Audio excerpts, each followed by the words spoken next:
now that we've gotten through the storylines, let's get through some of the stats and the matchups here with this contest. Because, again, looking at these two programs, I think there's some interesting matchups, to say the least. So let's start first with Utah's offensive line versus this West Virginia defensive front. And Ben, I'd be curious just to get your thoughts on the offensive line. Obviously, coming off, not their best performance against Texas Tech, but how do you feel about the line going into this game and sort of your expectations for this group? Yeah, I think the offensive line's got a bit of a challenge going against that West Virginia defensive front in terms of a pass rush. West Virginia has 13 sacks on the season, so that's good enough. That ties them for 14th in the country, but they're 3 sacks behind the leaders. So they do get pressure, they do get home, and that's going to be a challenge for Utah. We saw some of that with the Utah offensive line last week against Texas Tech. Talented front seven, was able to get home, was able to cause havoc. So it's that's the biggest question mark there. And if Utah's able to rise to the occasion, the offensive line's able to not be as shaky as they were against Texas Tech, that's going to give Dampier more confidence, and we're going to be able to do more. So just hoping to see some improvement against a defensive front that's just, they're not pushovers. Yeah. And with this West Virginia defensive front, they don't have the first guy off the bus type of body types, right? The really impressive bodies.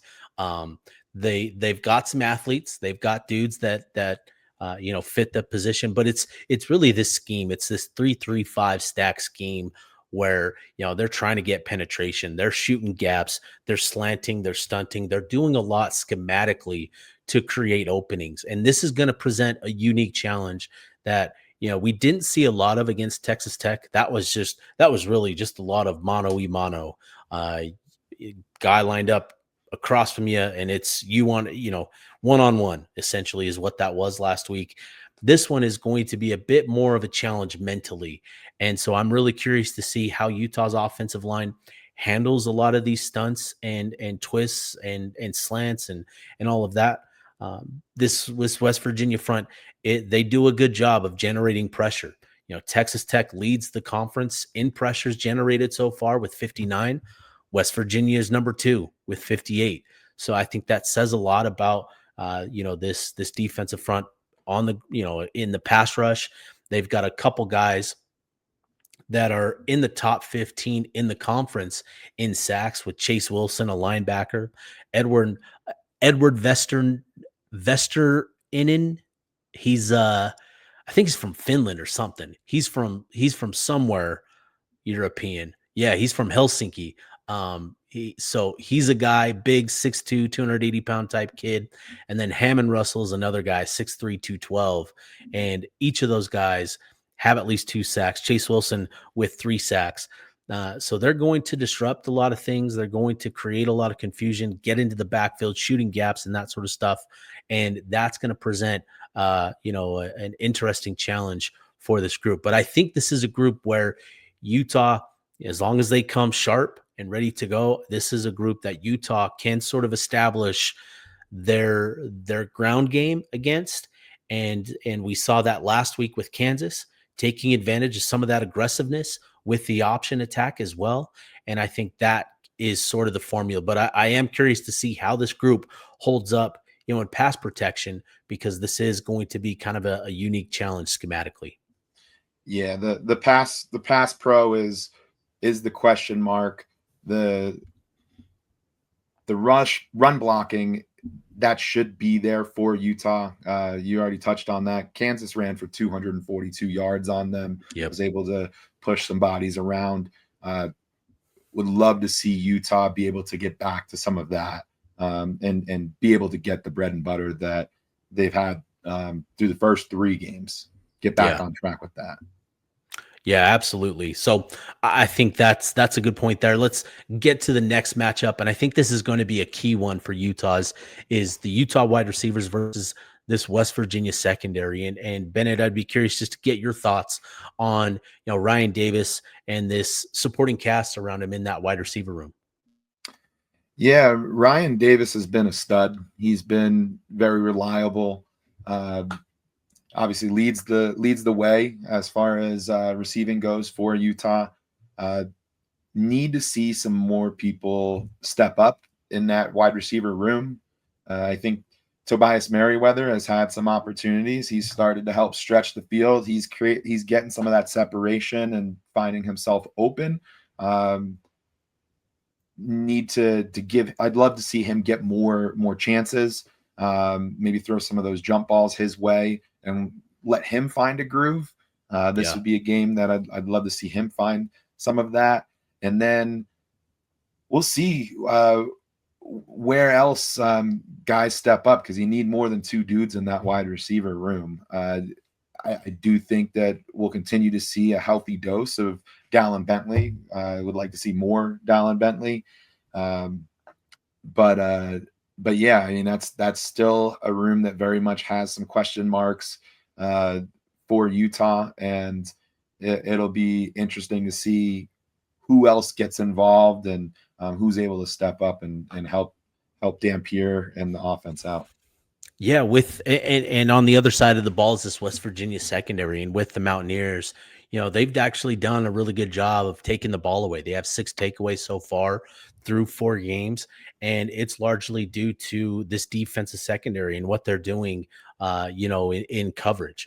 They've got, I believe it's 4 interceptions so far this season, and are just doing a good job of sort of, uglying things up in coverage with this group. And yeah, they've got four interceptions. Darian Lewis, the safety, has two. And then a couple linebackers, Chase Wilson and Ben Cutler, each have one as well. So, this is going to be an interesting one in terms of, what we see in coverage for Utah. Again, it looks like West Virginia is going to concede a lot in, on the ground, and that's going to be where Utah needs to emphasize things.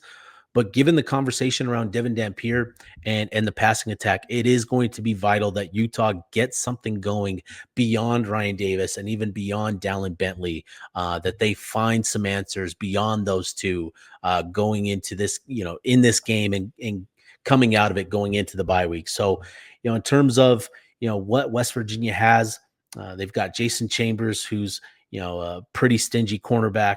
They've got Jordan Scruggs, the other cornerback, and then they play 3 safeties on the field as well. So that's kind of their 3-3-5 is 2 corners and 3 safeties, and it's pretty unique. And so they've got a couple guys, Kikarura Tarnu. Man, I should have practiced these names before trying to say them. But they've got some guys that can do some things in coverage. So this is going to be a challenge. But I'm with you, Bennett. I think this is really important for Utah to find some answers, in the passing game with this group in particular. Next matchup, West Virginia's run game versus the Utah front seven. And this is going to be a really interesting one because West Virginia, they've lost a couple running backs. The headliner there is Jaheim Wright, who, he was a guy that I voted for all conference. He was on the all conference preseason team for me. He was injured, I believe, in week 2 for loss for the season with the season-ending injury.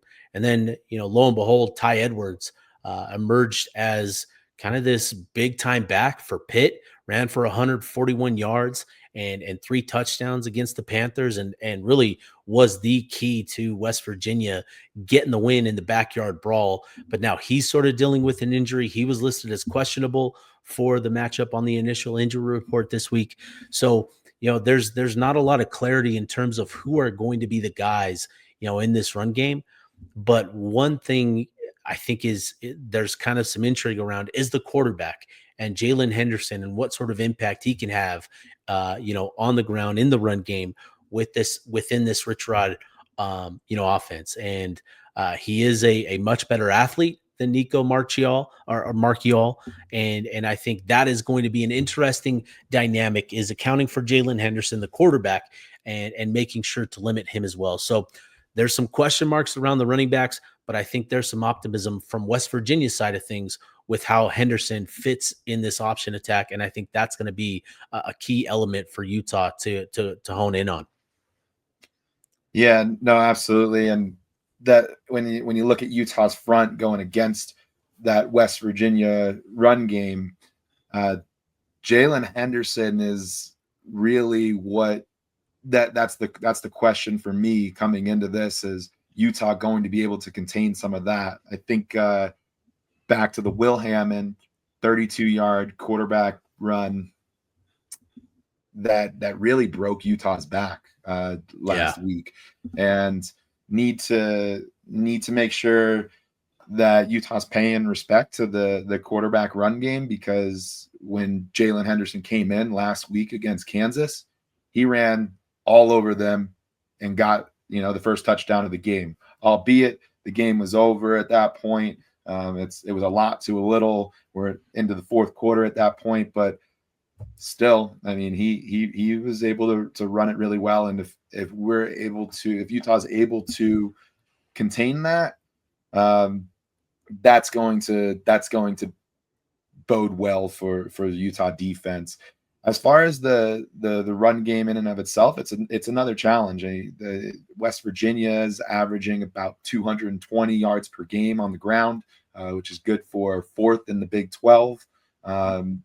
They've got a strong run game that does play into Utah's defense's strength, but a nice little test just to give us one of those "Are we who we thought we are?" moments. Are we who we thought we were moments? Are we who we thought we were? Yeah, yeah, yeah, yeah, yeah. That sounds good. Yeah, yeah. And then to while we're talking Jalen Henderson, obviously he is kind of dynamic as a runner, and I think that was clear. That was evident in the limited opportunities he had against Kansas. And when talking with Mike Asti of West Virginia Now Sports, on the episode that published Wednesday, he raved about his athleticism and what he could bring, but also raised significant concerns about what he is as a passer. And so this is a game when we're talking about the defensive side of the ball, Utah's done a good job of taking the ball away, of getting some interceptions, this season. And yet there's still a lot of things that this group, the defensive secondary in particular, need to tighten up on. Obviously, the pass rush has been dynamic with John Henry Daly and generating over or close to 50 pressures so far through 4 games. You can count on the pressure, the pass rush to be effective in this one. But again, it's going to come down to the secondary, and I think tightening some things up. So to me, when we're talking about Jalen Henderson, the run game and the passing game, I think this is a big moment, a big week for this Utah defensive secondary to come out and play a really sharp game. I think that's going to be important because, Henderson hasn't proven much as a passer. There are a lot of concerns and doubts about his ability in that game, in that phase of the game. And I think you don't want to be the group to allow him to generate some momentum, build some confidence. You want to be the group that takes that away, that takes advantage of opportunities to take the ball away. And I think that's going to be a big key for this defensive secondary. Absolutely, and uh, there's going to be opportunities. Utah's tied for third nationally with 6 interceptions on the season. Jackson Benny has the 3 himself. There's still a lot of room for him to improve uh, as far as technique goes and whatnot. But the secondary's been one of the bright spots. Another thing that I feel like I need to see is better angles and tackling in the secondary. Just Yeah. that Yeah. the Yeah. angle of pursuit is a little bit rough, and some of the tackles in the secondary. Also, you look at the UCLA game. That's where UCLA was able to score a touchdown. Tackling is where Texas Tech was able to get it going. They got a touchdown on their first possession due to some angles and some tackling. So need to see some of that cleaned up, but I think there's a lot of opportunity for the secondary to cause chaos and Jalen Henderson, Utah's going to force him to throw it, and there's going to be opportunities with the Utah pass rush to get Jalen Henderson in position to make mistakes, and Utah has been excellent at capitalizing on that thus far this season. Yeah, and again to that point, I think a big key to forcing some of those mistakes to this point of the season has been Utah's defensive line getting pressure on the quarterbacks, on opposing quarterbacks, and I think that's going to be a big key this week as well. And obviously it starts on first and second downs by limiting success there, getting into those passing situations where that the quarterback is going to have to drop in the pocket, take some time to allow routes to develop. And, we saw John Henry Daly, make have his coming out party the last couple weeks with the plays that he's made. He's got a couple strip sacks, and he's just been really, really impressive. And I think this is another opportunity, not just for him, but for Utah's pass rush to really make a difference. And the key here is it's going to be about stopping the run, limiting the success on the ground to have that green light on third downs to get after it. So it all kind of plays a part, hand in hand together on the defensive side of the ball. Pass rush benefits the secondary benefits the pass rush, and it all gets back to stopping the run on early downs to have those opportunities. So, Bennett, I'd be curious just with this, given kind of the history between Kyle Whittingham and Rich Rodriguez, right? Going back to, Rich Rod's time at Arizona and even beyond that, I'm sure. But what do you make of this matchup? These two coaches being back on the field together. We all we all remember Rich Rod reactions and stuff. We all remember those fondly. There's been some doozies over the years. Certainly something I think a lot of Utah fans will be interested to see. But just what are your thoughts on the coaching matchup? Yeah, I mean, for Rich Rod, this is one that he's going to be motivated to put some stuff on. He's had some success against Witt over the years. It's this is a moment for Rich Rod to say, hey, this season isn't a throwaway. We're here to win some football games. I know, yeah, who I'm going to the game with a West Virginia fan, and he's very much like, we Oh, already beat Pitt, and that's all that matters. Then we got crushed by. He's like, we got crushed by Kansas. We don't stand a chance, and it's like, I don't know. I don't think Rich Rod's singing that tune in the locker room. He's gonna find ways to take this personally. He's a good coach. He's gonna try to put his offensive hands all over this one, and yeah, we'll see. yeah, we'll see. And again, with these two teams, and with Utah specifically, with West Virginia having the injury report that they do, with the guys all on that list, there's a lot of guys that could potentially be out of this game that could impact, how West Virginia calls plays, how they go about some of the things that they have done through the first four games. So I think, Morgan Scalley, Jason Beck also need to be on their P's and Q's, ready to adjust over the course of the game. So I think that'll be interesting as well. So,